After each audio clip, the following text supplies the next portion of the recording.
between passports because some rules. Nobody tells you. Hello, I'm Vinny, and welcome to Between Passports. I believe that when we travel, we don't just see new places, we see ourselves differently. This project is about the life that happens in transit, my life and your life. After living as an immigrant for many years and listening to so many incredible stories, I decided it was time to share them with the world. So grab your bags, let's head out to today's episode. Whether you're at home or in transit, you can follow our journey on all major platforms, from Spotify and Apple to YouTube and Amazon Music. We are also sharing daily moments on Instagram, Facebook, and TikTok. Just search for Between Passports to stay in the loop or visit betweenpassports.com. Thanks for being part of this trip, and see you around. Hey, welcome to Between Passports. I'm Vinny. I want to start this week with a very short scene. It lasts about 15 seconds. It happened in a conference room in San Francisco in the United States, and it changed the next 3 years of someone's life. A manager mispronounces a name. First time, understandable. Second time, still okay, these things happen. Then he stops, gives a small laugh and says, "Do you have a nickname? Something a little easier?" She was 24 years old. First week of her first real job, more than 8,000 kilometers from home, and the man who controlled her career was asking her to be easier. She said, "Amy." She used it for 3 years. This is Between Passports. I'm Vinny. This week, we talk about what you quietly surrender to make other people comfortable and what it costs when you do it.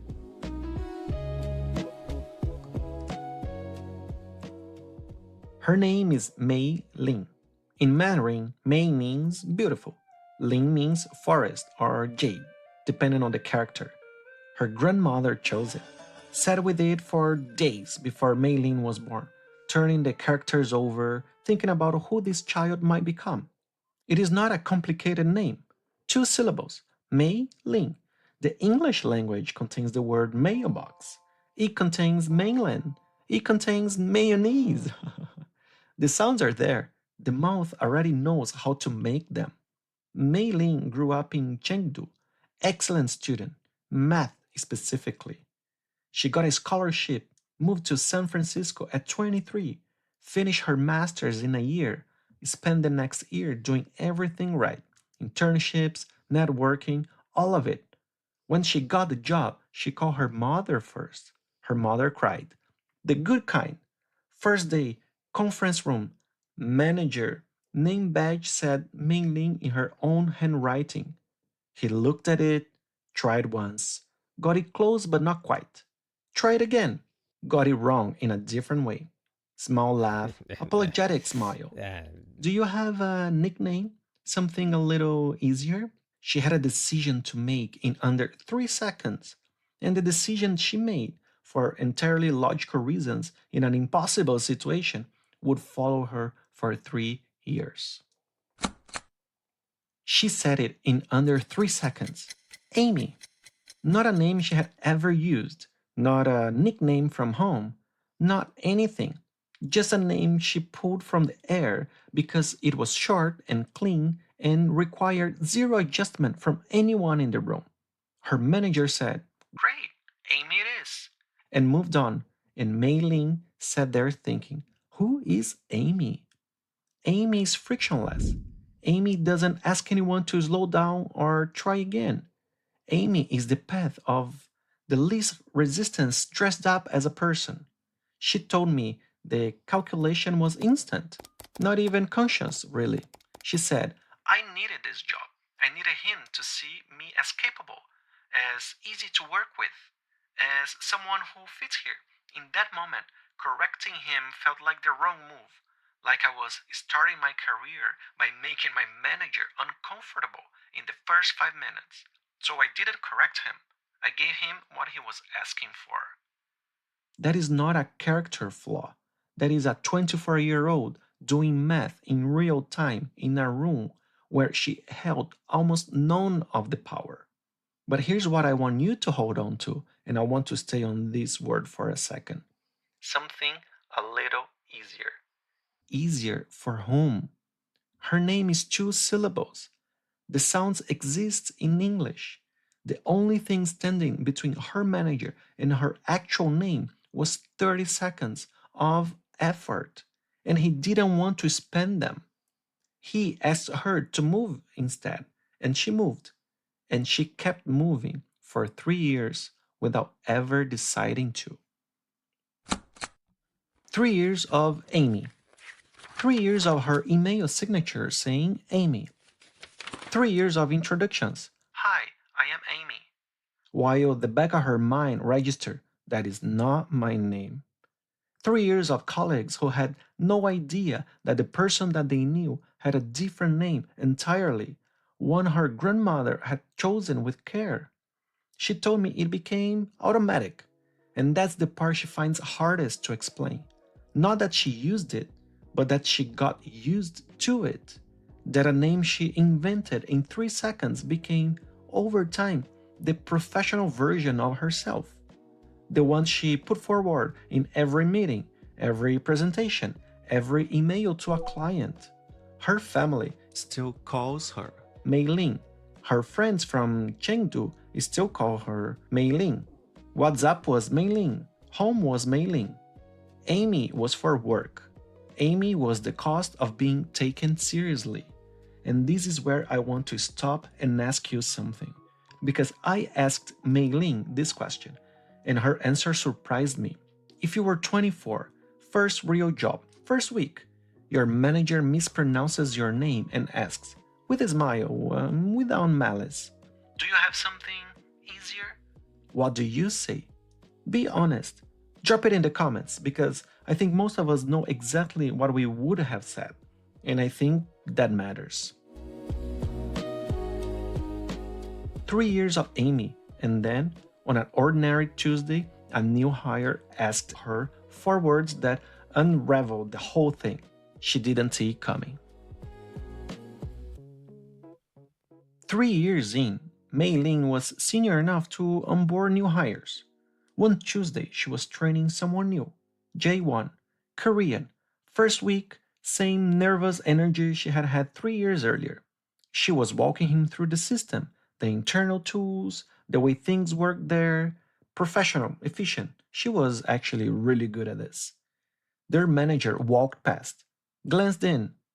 Good work, Amy. Make sure he gets the full tour. And J1 looked at her, not rudely, just curious. Is your name Amy? She looked at him for a second. This person she had met 40 minutes ago, new to the country, new to the company, no preconceptions, no history with Amy, and something shifted. Enjoying the story? Follow us so you don't miss the next one. No, my name is Mei-Lin. She had not planned to say it. It came out before she had decided anything, like a reflex that had been waiting 3 years to fire. J1 nodded, repeated it back correctly on the first try, and went back to the onboarding dock. She had handed her name away in 3 seconds. She had carried Amy for 3 years. And a stranger said it right the first time like it was nothing, because it was nothing. She walked back to her desk, opened her email, started drafting a new signature. It took her 40 minutes to change 2 words. The next team stand up. She said it plainly. No speech, no drama. Just a heads up. My name is Mei-Lin, not Amy. I should have said it sooner, but here we are. I love the way she puts it. Her manager said, oh, right, of course, and moved on. That was it. No discussion, no awkwardness that lasted more than 10 seconds, just a small recalibration, and then the meeting continued. She told me she sat with a specific feeling afterward. Not satisfaction exactly, something sharper. I was angry. Not at him, not really, at the whole thing, because it was so easy. The room adjusted in about 10 seconds, and then it was fine. They could have done it from the beginning. I just never asked them to. And that's the part I keep returning to. Not the 3 years of Amy, the 10 seconds it took to undo it. The gap between those two numbers is where this whole story lives. She hadn't known at 24 that she was allowed to ask. But here's what she told me next, and this is what turned the story from something personal into something structural. Amy was never just a name.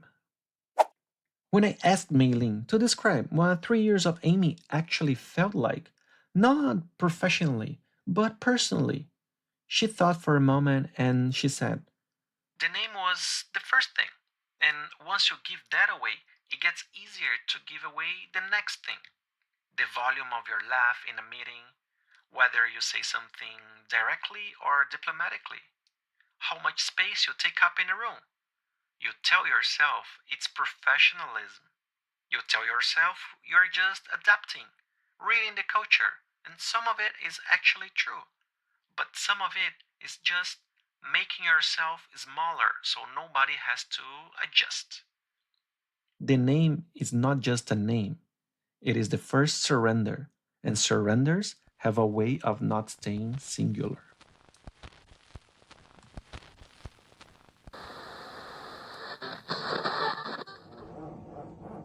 Ladies and gentlemen, this is your captain speaking.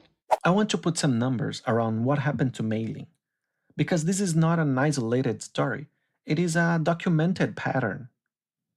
When we look at anglicization in professional environments, research shows that resumes with anglicized names receive significantly more callbacks than identical resumes with original names.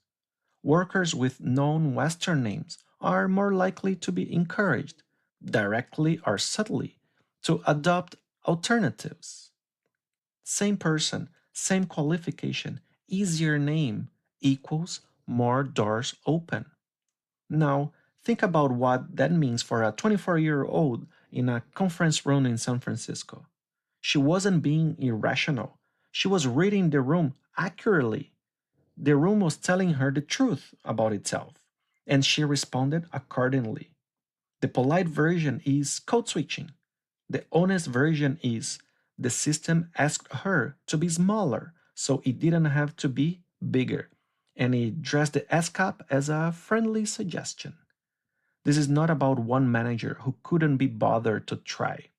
This is about what it means to work inside a system that defaults to easy for some people and ask others to supply the adjustment.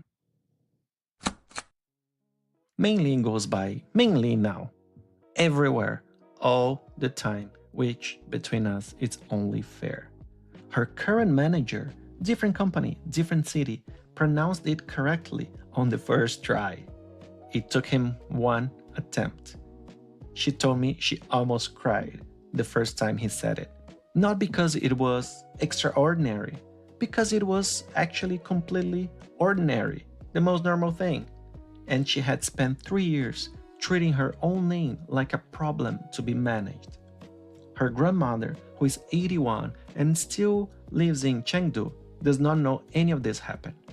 Mei-Lin has never told her. She said she might one day. She's not sure her grandmother would understand the compromise. She's not sure she would explain it without it sounding like she was ashamed of something that had nothing to be ashamed of. Mei-Lin, if you are listening, your name is not a problem. It never was. And the 10 seconds it took your team to adjust, they had that time the whole time. So did everyone before them. If you have a story like this, a name, a laugh, a version of yourself you put away to make a room more comfortable, I wanna hear it. You can find Between Passports on Spotify, Apple, YouTube, Amazon Music, and many aggregators. Daily Moments on Instagram, TikTok, and Facebook. Search Between Passports or find us at betweenpassports.com. I'm Vinny. This is Between Passports, where we ask the question nobody wants to answer out loud. Do I hear an accent?